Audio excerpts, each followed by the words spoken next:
In today's video, I'm going to teach you how to create collections in Glide.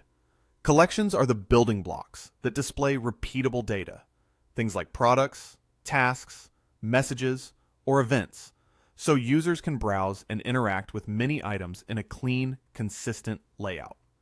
To get started, go to Glide in your browser and sign in to your account. Once you're in, open the project you want to edit, so we can add the collection where it belongs. On the left sidebar, choose the page or screen where you want the collection to appear. Picking the right screen up front helps keep your app organized and avoids moving things around later. Next, click the plus button labeled Add Component. In the Component panel, search for and select Collection. This drops a collection block onto your canvas and opens up its options. Now it's time to choose a style that matches your content and the experience you want. Card gives you visually rich tiles with images and key details. List keeps things simple and compact for quick scanning. Table shows information in rows with clear labels. Data Grid displays multiple columns at once, great for denser data. Checklist adds checkboxes for items you want users to mark as done. Calendar organizes items by date, perfect for events and schedules. Kanban groups items into columns, ideal for workflows and statuses.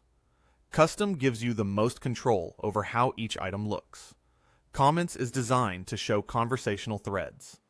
And Chat presents messages in a familiar chat interface. Choose the look that fits your use case and audience. You can change styles at any time, so feel free to experiment until the layout communicates your content clearly and feels right for your app. Under Source, pick the data that powers the collection. This tells Glide which table or sheet to read from. If your data is already part of the project, you'll see it listed here, and selecting it will immediately populate your collection with items.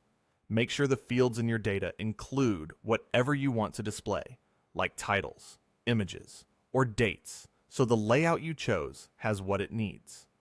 When everything looks good, head to the top right corner and click Publish.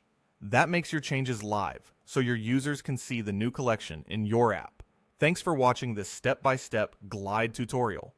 If you found this helpful, make sure to like the video, leave a comment below, and subscribe to the channel for more tutorials and walkthroughs.